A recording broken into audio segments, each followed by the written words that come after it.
Hello students, हम पढ़ रहे थे भारत में सामाजिक और धार्मिक सुधार आंदोलन के बारे में, जिसमें हमने बात की कि इसके भारतीय सामाजिक और धार्मिक सुधार आंदोलन की जरूरत क्यों पड़ी, कारण क्या थे। जिसमें हमने पढ़ा भारतीय समाज और धर्म में दोष आ गया, उसकी वजह से पाश्चात्य शिक्षा का प्रभाव की वजह से भारतीय समाचार पत्रों का इसमें क्या योगदान रहा, बंगाल एशियाटिक सोसाइटी ने इसके लिए क्या कार्य किए, पाश्चात्य सभ्यता का प्रभाव की वजह से इसमें योगदान मिला।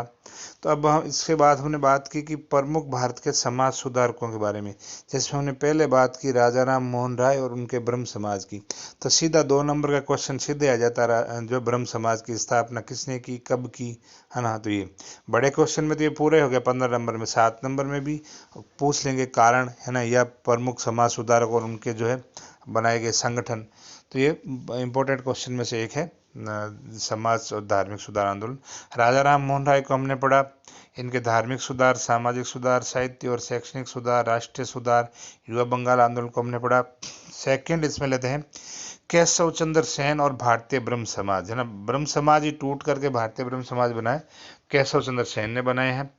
तो केशव चंद्र सेन ने 1856 ईस्वी में ब्रह्म समाज के ये सदस्य बने हैं। ये शुरू में ब्रह्म समाज सदस्य बने। उन्होंने अपने भाषणों द्वारा, अच्छे वक्ता थे, भाषणों द्वारा, लेखों द्वारा, यानी अपने जो है लेखन कला द्वारा अनेक नव युवकों को ब्रह्म समाज की ओर आकर्षित किया। यानी जो युवा वर्ग है उनको अपनी अच्छी बोल के द्वारा, अच्छे भाषण द्वारा और अच्छे लेखों द्वारा, लेखन द्वारा युवाओं को इस समाज की ओर आकर्षित किया। और उन्होंने संत सभा की स्थापना की। ये भी 2 नंबर पूछा था, संत सभा की स्थापना किसने की, तो केशव चंद्र सेन ने, ताकि अपने विचारों को प्रचारित कर सके। 1866 में भारतीय ब्रह्म समाज की स्थापना इन्होंने की। और अब इनमें क्या ये जोर दे रहे हैं, स्त्री शिक्षा और विधवा विवाह का प्रबल समर्थन किया इन्होंने। और बाल विवाह और बहु विवाह और पर्दा प्रथा का विरोध किया। तो बाल विवाह का इन्होंने विरोध कर रहे हैं, बहु विवाह यानी एक से ज़्यादा पत्नियां होने का ये विरोध कर रहे हैं, पर्दा प्रथा का विरोध कर रहे हैं। उन्होंने अंतर्जातीय विवाह का समर्थन किया, यानी इंटरकास्ट मैरिज का ये सपोर्ट किया। और 1872 में ब्रह्म मैरिज एक्ट पास करवाने, ये भी परीक्षा में पूछ जाता, ब्रह्म मैरिज एक्ट कब और किसने पास करवाया, तो करवाने में, जिसके अनुसार अंतर्जातीय विवाह और विधवा विवाह मान्य हुए, है ना, इसके द्वारा। तो ब्रह्म मैरिज एक्ट में क्या परमिशन मिली कि इंटरकास्ट मैरिज कर सकते हैं और विधवा विवाह भी मान्य किया गया। तथा बाल विवाह और बहु विवाह पर रोक लगी इसके द्वारा, बाल विवाह और बच्चों के विवाह और एक से ज़्यादा पत्नी के विवाह पर भी रोक लगी। 1870 में इन्होंने इंडियन रिफॉर्म एसोसिएशन की स्थापना की, जिसमें स्त्रियों की स्थिति में सुधार, मजदूर वर्ग की शिक्षा, सस्ते साहित्य का निर्माण और जो है नशाबंदी, जो नशा किया जाता है उसके रोक और आदि उद्देश्य जो है इसमें रखे गए। सुरेंद्रनाथ बनर्जी, शिवनाथ शास्त्री जैसे महान व्यक्तियों ने साधारण ब्रह्म समाज की स्थापना, जो इन्होंने साधारण ब्रह्म समाज की स्थापना की, और इस समाज ने भी धर्म और समाज के लिए कार्य किया। तो ये हमने बात की केशव चंद्र सेन के भारतीय ब्रह्म समाज की और जो साधारण ब्रह्म समाज की। अगला लेते हैं प्रार्थना समाज। सीधा सवाल सीधा आता है, प्रार्थना समाज की स्थापना कब और किसने की, है ना, क्या कार्य थे, तो वो अलग बात होगी। तो सीधा 2 नंबर में सीधा इसी प्रकार से आता। तो 1867 ईस्वी में प्रार्थना समाज की स्थापना आत्माराम, डॉक्टर आत्माराम पांडुरंग ने की थी। इस समाज का उद्देश्य था एकेश्वरवाद, यानी ईश्वर एक ही है, अलग अलग मत मान, एकेश्वरवाद और समाज सुधार था। तथा विधवा विवाह का इन्होंने सपोर्ट किया, प्रचार किया। जाति प्रथा को इन्होंने अस्वीकार कर दिया, जात पात में यकीन नहीं रखते थे। स्त्री शिक्षा को इन्होंने प्रोत्साहन दिया। बाल विवाह का बहिष्कार किया, यानी बाल विवाह के विरोधी थे।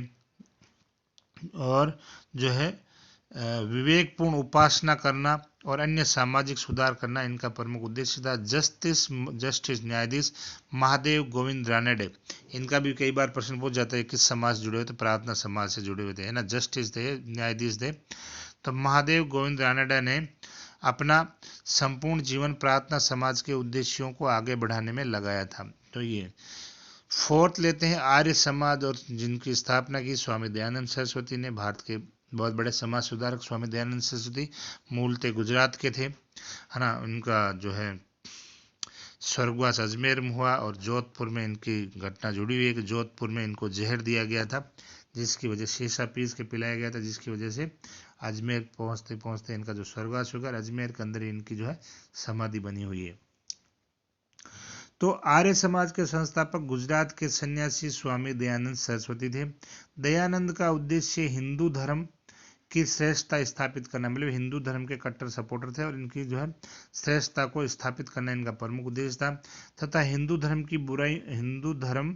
की बुराइयों को निकालना, जो है मतलब हिंदू धर्म की श्रेष्ठता भी स्थापित करना, इसमें जो बुराइयां गलत चीज़ें गलती से एंट्री हो गई उनको बाहर करना।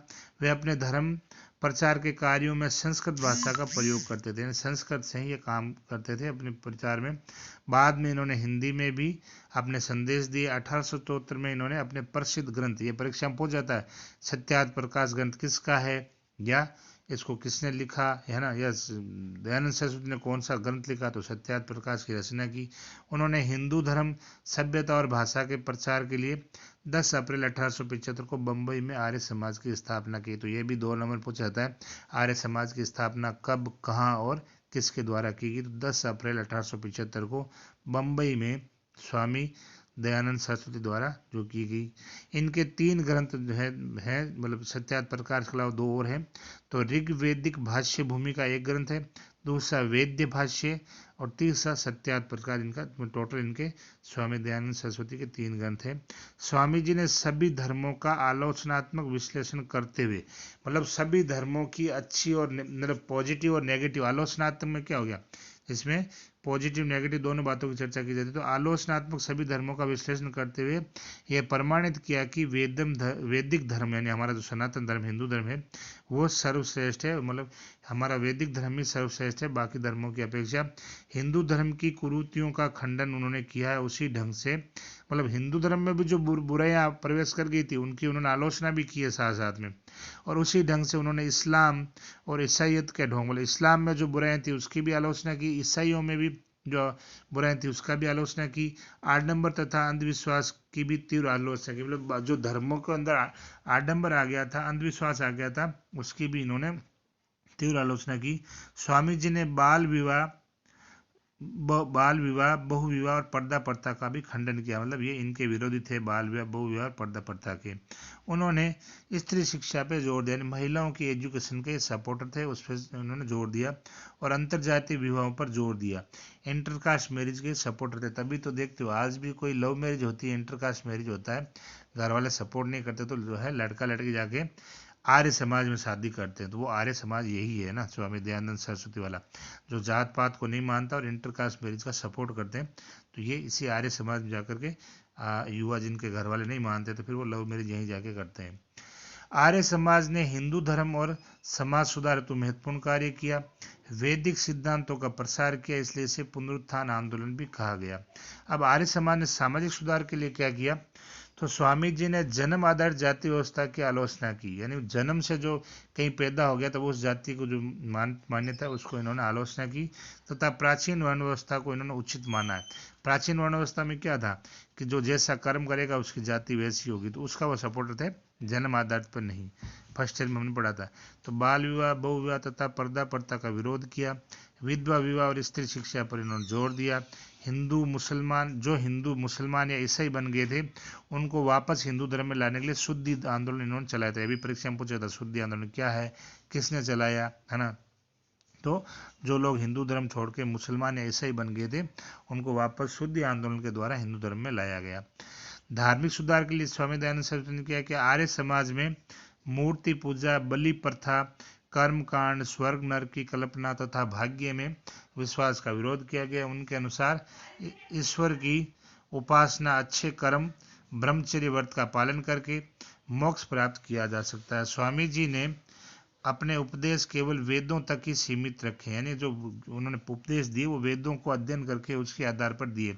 उन्होंने गीता व उपनिषदों को स्वीकार नहीं किया, यानी वो वेद, उनका जो है नारा था वेदों की ओर लौटो, तो ये उनका जो पूरा प्रवचन है, ज्ञान है, वो वेदों पर डिपेंड है, वो गीता और उपनिषद को नहीं मानते। अब है स्वामी दयानंद सरस्वती का साहित्य और शैक्षणिक सुधार, मतलब इसके लिए उन्होंने क्या किया, तो स्वामी जी ने अपने ग्रंथ हिंदी में लिखकर राष्ट्र भाषा के विकास में योगदान दिया, यानी दयानंद सरस्वती हिंदी में अपने जो है ग्रंथ लिख रहे हैं जिससे हिंदी का विकास या राष्ट्रभाषा के विकास में योगदान दिया। संस्कृत में अध्ययन अध्यापन हेतु बल दिया, मतलब संस्कृत में भी पढ़ने और पढ़ाने पर जोर दिया। तभी तो आर्य समाज वाले संस्कृत पर ज़्यादा जोर देते हैं ना। इनका मुख्य उद्देश्य प्राचीन आश्रम व्यवस्था जो थी ना, 4 आश्रम, ब्रह्मचर्य, गृहस्थ, वानप्रस्थ, संन्यास आश्रम, उसी प्राचीन आश्रम व्यवस्था, और दूसरा गुरुकुल प्रणाली, यानी कि जो बच्चे को आज गुरुकुल में रह के पढ़ते थे आश्रम व्यवस्था के पहले चरण में ब्रह्मचर्य आश्रम में, तो उसके पुनः स्थापित करने के सपोर्टर थे।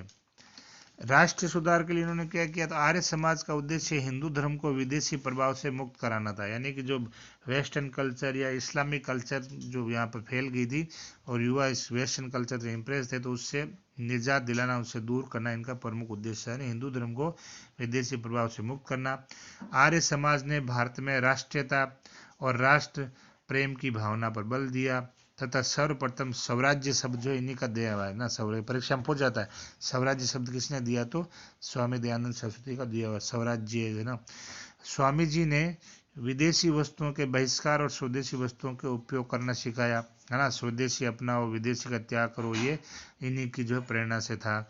उनके अनुसार अच्छे से अच्छा विदेशी राज्य स्वदेश की तुलना नहीं कर सकता, तो ये भी इन्हीं का कथन है। कई बार परीक्षा में पूछ जाता है कि किसने कहा, मतलब ये कहते हैं कि अच्छे से अच्छा विदेशी राज्य जो है खराब से खराब देशी राज्य से भी बुरा होता है। तो हमने बात की स्वामी दयानंद सरस्वती उनके आर्य समाज की। कल हम आगे लेंगे थियोसॉफिकल सोसाइटी और बाकी जो समाज बच गए उनके बारे में।